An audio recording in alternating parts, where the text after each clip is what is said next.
Here goes the gavel. Good afternoon. I'd like to welcome you to the Blackhawk County Board of Supervisors meeting, special budget session, April 13, 4 p.m. Roll call, please. Mr. Jameson. Walk here and in this small area, picked up a handful of trash and went and threw it away. Okay, this is your stuff. Brant, Justin, can you unmute? Yeah, I'm here. Can you hear me now? Yes. Paul, Here. Kurtenbach, Here. Schwartz, Here. Leyland. Here. Would everyone please join us for a moment of silence as we reflect on our actions here today?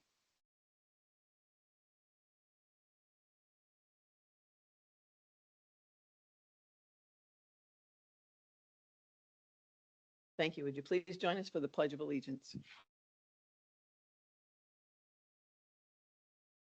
Pledge allegiance to the flag of the United States of America and to the republic for which it stands, one nation, under God, indivisible, with liberty and justice for all. Item 1 is the agenda received as proposed or as amended. So moved. Second. Moved and seconded. All in favor, say aye. Aye. Aye. Opposed, same sign. The agenda is received. Item 2 is the presentation, the proposed Blackhawk County property tax levy and budget for the year ending June 30, 2027. And Michelle Wiedner, our finance director, will be making that presentation. All right, thank you. So this budget presentation was originally given March 24th at the formal hearing. And while we were there, one of our supervisors asked if we could do this at a different time of day. So we're trying 4 o'clock and we'll see how that goes. Some of this, the board has made additional decisions since this time. So I'm going to start out pretty much where we were at on March 24th, and then we'll progress through the changes to where we are today. Now, we're going to see if we can get this to work. All right.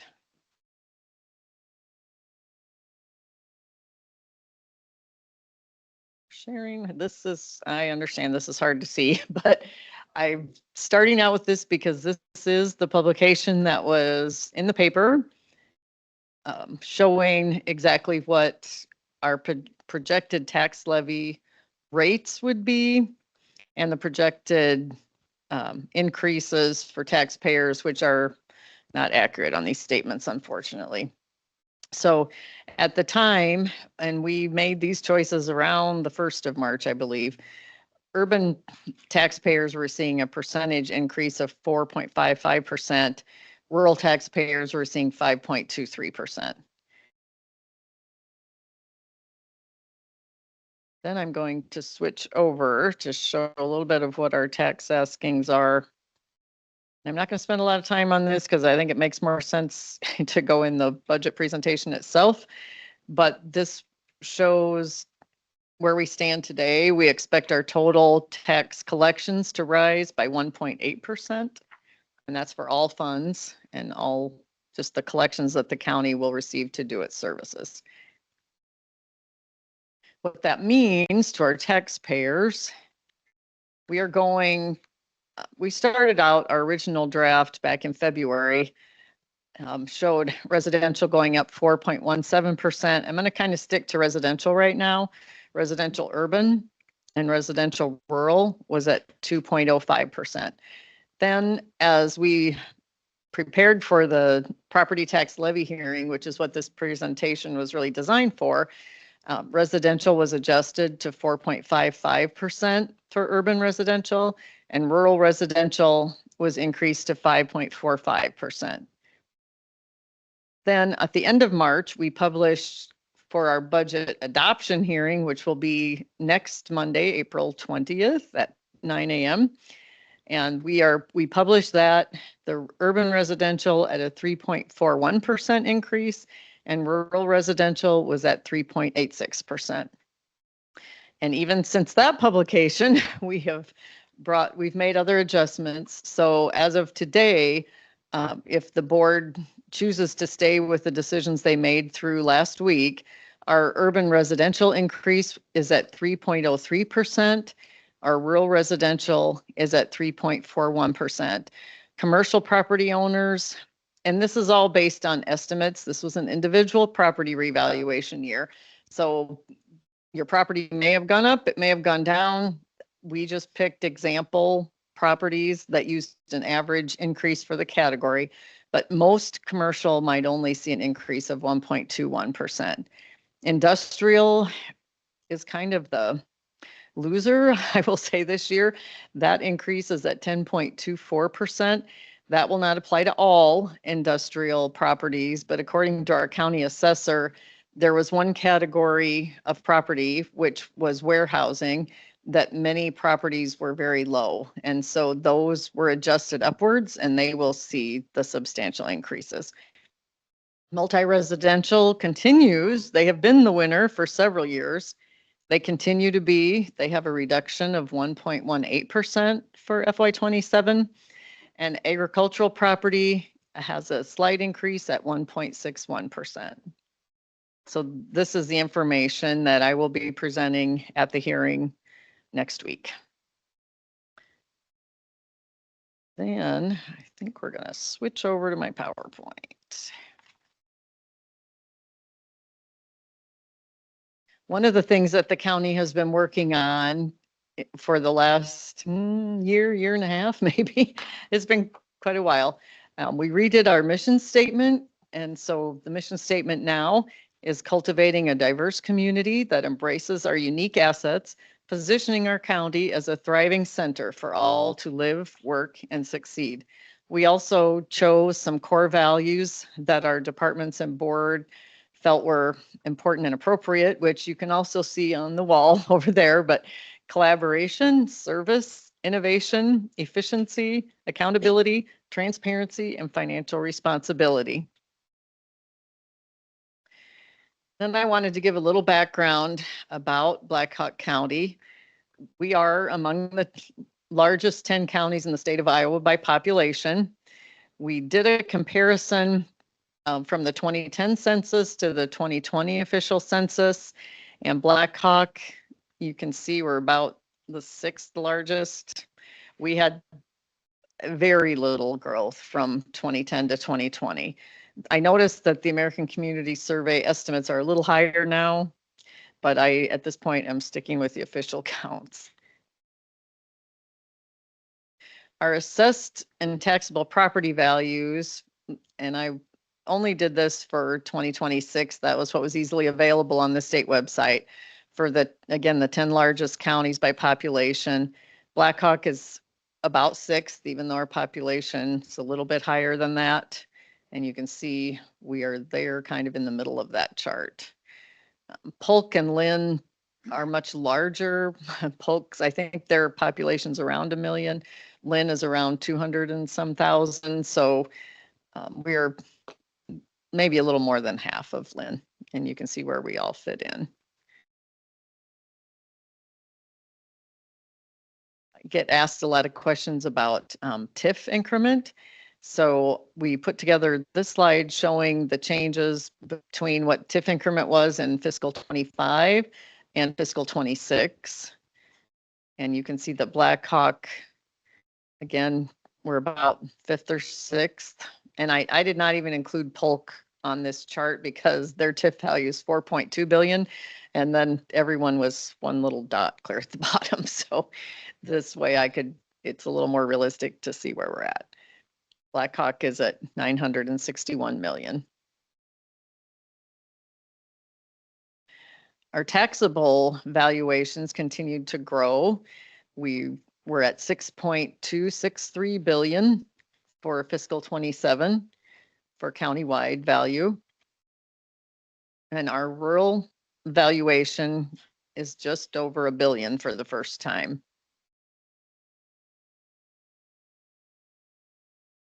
That is a 1.5% increase in the countywide valuation. You can see there's pretty wide jumps in there. We've not had a decrease since 2024, which is good. A lot of that, when there are decreases, it depends on the rollbacks set by the state. So it depends, which means it depends on growth in other areas of the state and also in agricultural productivity. Right now, it's a very complicated formula. The rural property saw a large increase for fiscal 27, about 3.7, 3.8%. And they're a little more, they have a little less fluctuation, I guess, than some of the other categories. So as of last year with property taxes, we were lower compared to our population. We dropped to about 7th or 8th in property taxes collected out of the 10 largest counties. So even though our population was 5th and our property values are around 6th, our taxes were lower. Did I skip? No. Okay. So then I put together something showing our tax levy trends, and the urban levy, which is the county-wide, is the blue line on the bottom of this chart. Shows really has been on a declining trend since fiscal 20. A little bit, there are a couple of years of small increases, then it falls, and it's been fairly stable since 2023. Now back in 21 and 22 is when the state took over the mental health levy, so that reduced that countywide levy. The other part to our taxes is what rural taxpayers pay, and that total is this top green line.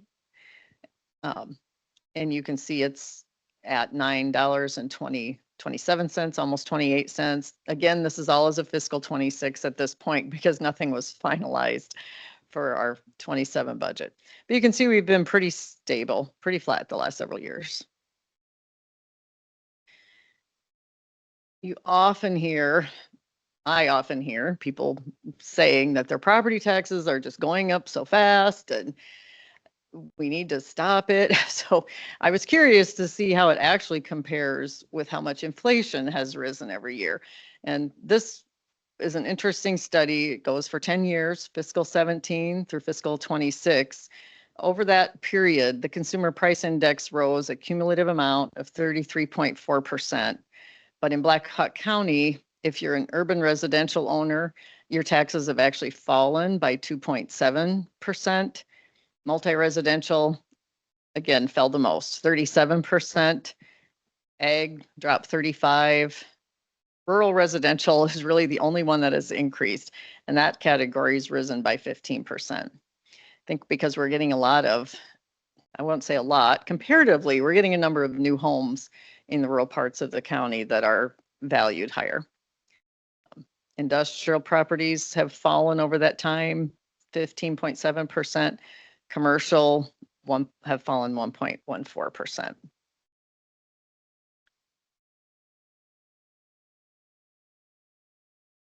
The kinds of things that our revenues come from.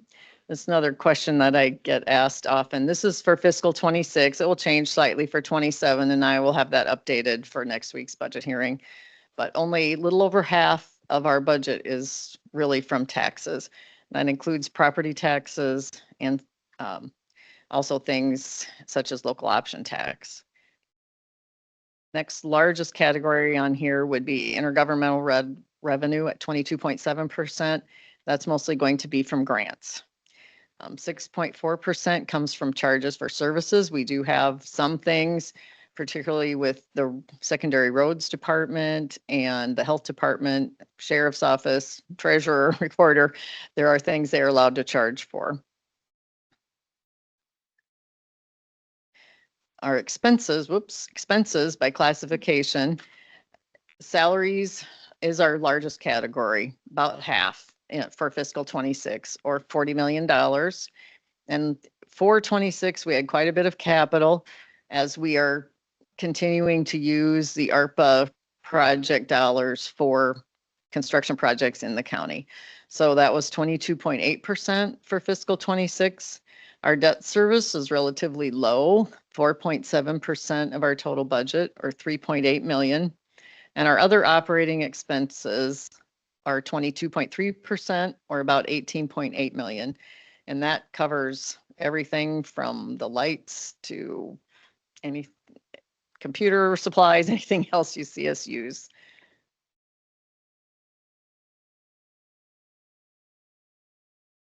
Yeah, think this one, yeah, by service area. So this shows where we spend our money, and the largest category we have is public safety and legal services. So that covers the jail, all our patrol deputies, and also our public attorney's office. The next largest category will be the capital projects again. But then in terms of operating, it is our physical health and social services category, which does also include the Veterans Affairs Department, which we are in their new building that was done with ARPA replacement revenue. And actually the building kind of fell into our laps. So the county owned this land, and 40 years ago, EPI asked to build a facility on it, and that was, they were not able to purchase the land at the time, the way the laws were written. So at the end of the 40-year period, the building reverted back to ownership of the county, and we had no expense in that. We did have to do substantial renovations to make it work for different functions, but that's why we're here. Other categories we have, the roads, secondary roads department is 10.5% of our budget. Environment and education, which is a lot of our conservation department and a few other things, at 4.3%. Government services at 3.8% would be things like the treasurer's office and the recorder's office. And then administration, or management, and the board. The rural fund, the things that they cover only, that they pay for, that the countywide levy doesn't cover, almost half of that is funding for secondary roads, 47.8%. And 35.5% is the second largest category, and that is the sheriff's patrol. So the rural deputies that provide the police service, if you will, in the unincorporated areas of the county, because they don't have city police. County libraries, we contribute to those. That's 3.5% of the rural levy. We do have some planning and zoning activities and a few other small things that we do from the rural fund. So our budget timeline this year, we started out, well, our staff started out in the fall accumulating their requests. We had to upload our property tax rate information for the hearing that we're talking about, the proposed tax levy hearing. We had to upload that to the Department of Management website by March 5th. And then we kind of had to wait for a while. The auditor's office had to have time to process all that information to send out the proposed tax mailing, which had to go out by March 15th. We were required to wait to hold our first property tax hearing until after that mailing was mailed out. Couldn't occur before March 20, around March 20th. I don't remember the exact date they put on it. So we held ours March 24th. And our second hearing date, we couldn't set that until after we adopted the levy rates at the first hearing. Then you have to have another 10 to 20 day publication period. So that is why our hearing will be April 20th, and that's about as quick as we can get those done these days. And we have to have the budget certified with the state by April 30th. And this year, with all the property tax bills and some of the provisions in them, we're kind of hoping that they adjourn before we certify the budget, because there could be some impacts that we might want to adjust.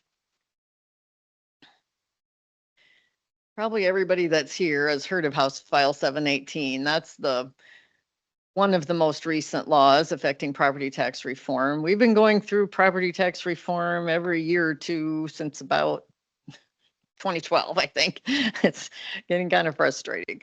But House File 17 limited growth in taxes based on how much your non-TIF taxable valuation increased. And they were attempting to just limit growth. So instead of limiting the revenue, that reduction was based on the taxable valuation.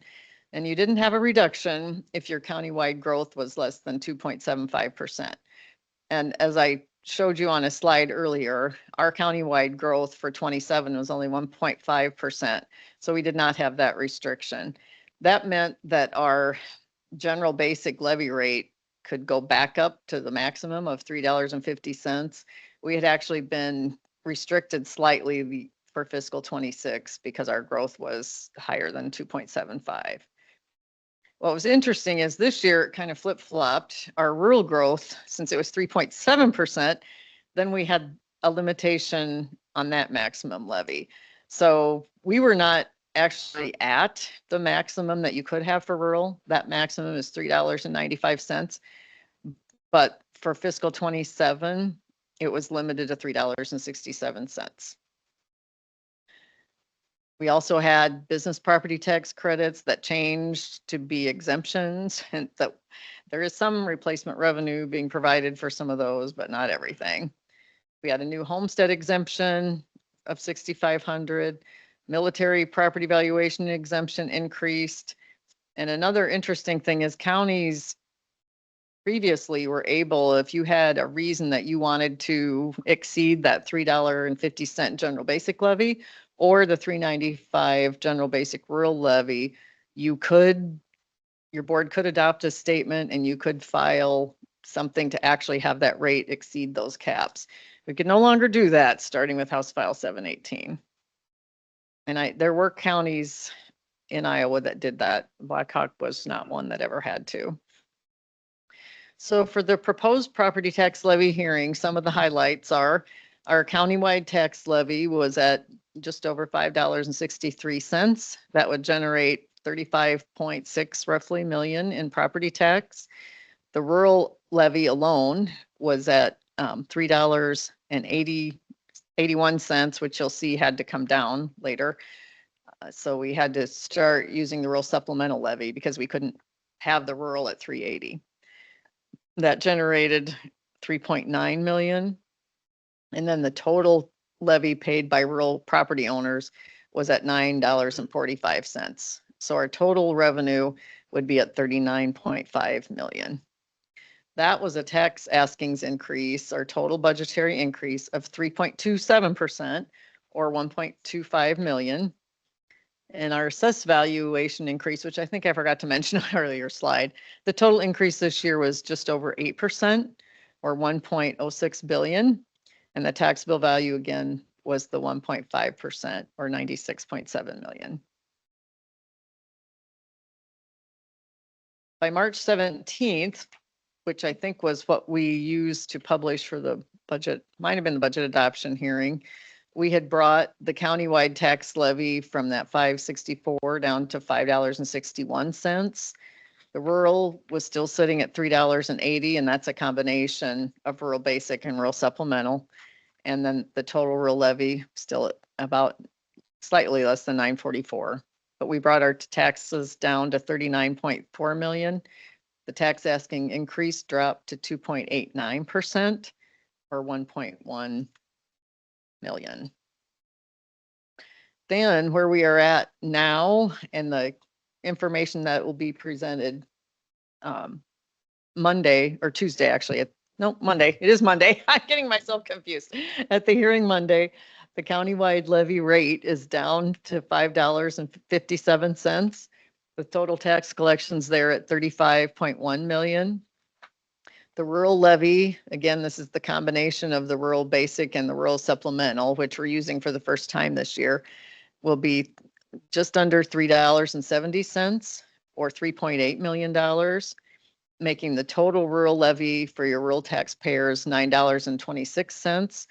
And that all generates a total of 38.9, almost 39 million. Our total tax askings increase, the collections will go up 1.81% or $693,000.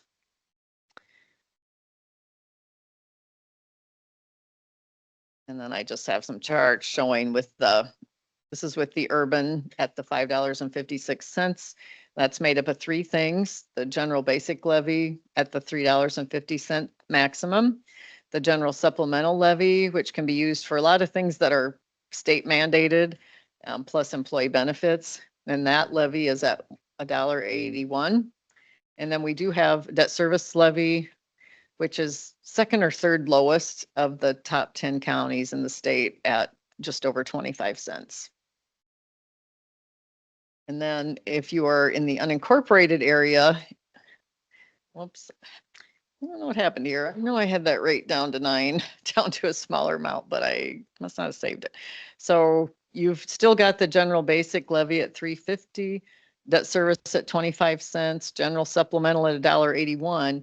But what you pick up is the rural levy at $3.67. And if you remember, that's mostly made up of roads money and then the sheriff's patrol and dispatching also. And then a very small amount of rural supplemental at 2.7 cents. What does all that mean to a taxpayer now? We have those, and you can see this goes, so the March 24th hearing that we're really presenting today for an urban residential property, we were anticipating that if your property rose 10%, basically 9.9%, and that was the average for that category, that you would pay another $12 a year in your county bill only. A commercial property would pay an additional $54. An industrial property might, and that's actually per $500,000. I need to go back and clarify that. So for residential urban, assessed value rose from 100,000 to 109,900. That portion rose $12. So you can apply that to your own home. If your home is valued at 200,000, then your increase would be $24. Same thing, a commercial property, I just picked $500,000 because they're typically larger than a residential. So on each $500,000, that would rise about $54. An industrial property on $1 million would rise about $542. And the residential rural, that rose slightly more than urban residential. So you can see their assessed value went from 100,000 to 110,300. And then their property tax rate at the proposed levy hearing date was higher. So their taxes were rising $24 for each 100,000 of assessed value. And ag property was going up quite a bit there at 3.65. That amount is not correct. So where we're at today with the residential urban now, the increase anticipated for residential urban property owner is $8 per 100,000 of assessed value. And that's where we get the 3.03% increase. And residential rural, I'm going to drop down to that. That is going up $15 or 3.4%.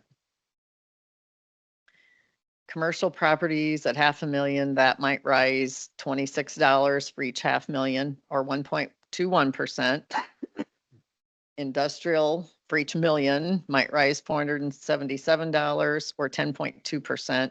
And the ag properties will rise $11 or 1.61%.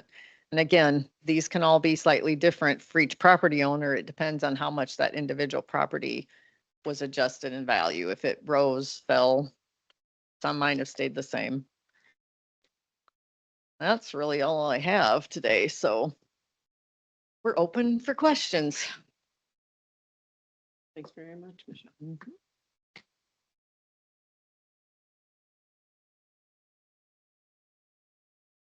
Don't all talk at once. Hey.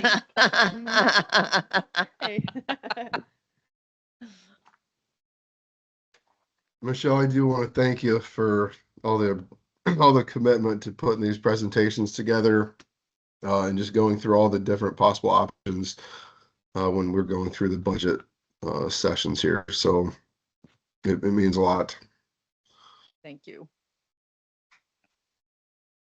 Nice to see the updated, since the last time we'd made Yeah. decisions, we had. Yes. Themselves, so. Correct. You hadn't seen the latest round of what the levy rates are now or the increases. So we had just talked about them. So, yes, staff, any questions from you? We can have it. Thank you for coming. I was gonna say great thing, but I didn't say any comments, questions, or anything from the audience, because I said we're not. And thank you to Sheriff's Office very much for being here. Yes. Yes, I appreciate it. Keeping us in order here, so. Hey. it's nice to have such an informal group and know the people in the audience and that type of thing, so it's great, but I was gonna say if there are questions or comments too from, on something you'd like more information on, whether Michelle or us or two, feel free. Otherwise, as she said, typically, we always meet on Tuesdays. This time we had the scheduling kind of conflict and stuff, and so we arranged it for a Monday, and so our board meeting with the hearing first, and then the board meeting to follow will be on Monday at 9 instead of Tuesday, so you're certainly welcome to attend that as well, or if you have comments or questions or want to hear basically the same thing, I suppose you might have a little more information, but probably not much. There's a few slides that I will add that I kind of do for the public when we're ready. So since this was supposed to be repeating the March 24th hearing, I didn't put them all in. So there will be more. And Just what you want is to sit longer. you want any more sessions, yes. And the hypothetical you always put together, I think is Yes. helpful for us. You didn't review that here today. I don't No, know if I that's just did something- the summary. So The summary still had yeah, the same. but you can walk, information. yes, that page will walk you through the actual calculations for each property type. Well, if there are no questions or comments. I don't know if the board has anything they want to say. I was gonna say, I know it's nice to know the audience. And it's a good, wish we could have that Wait. every week. Hey, Linda. Yes. To you, Tavis, Rich, and Chris, I want to thank you guys too for being agreeable to doing this afternoon meeting. I know it's not very customary and came at the end of the day. That was probably not the most convenient time for everybody. And I apologize for me not being there. I would rather be there than suffering through an episode of COVID here. But yeah, I think it matters, and I don't know how many people. It doesn't sound like many people showed up. But for those who did, thank you guys as well. Just getting the public interest, what little of it that there might be, I think is important. So that's all I had to say. Great, thank you. And we like you where you are as well with. So zooming in is just fine. So thank you, Justin. But yeah, talked about trying it. So like I say, great location, and it was, as things turned out, weather and everything worked in our favor and in group two, but maybe a lot of things that, schedules and stuff that don't work for people as well. So at least we're trying something different too. So thank you. Great. There aren't any comments from the board, since we know everybody here and probably have commented many times about different things that you've heard many times. I ask for a motion to adjourn. So moved. Second. All in favor, say aye. All right. Pose same sign. Meeting's adjourned. Thank you all very much. All right. See you guys. Yep, see you. Get well soon. Thank you.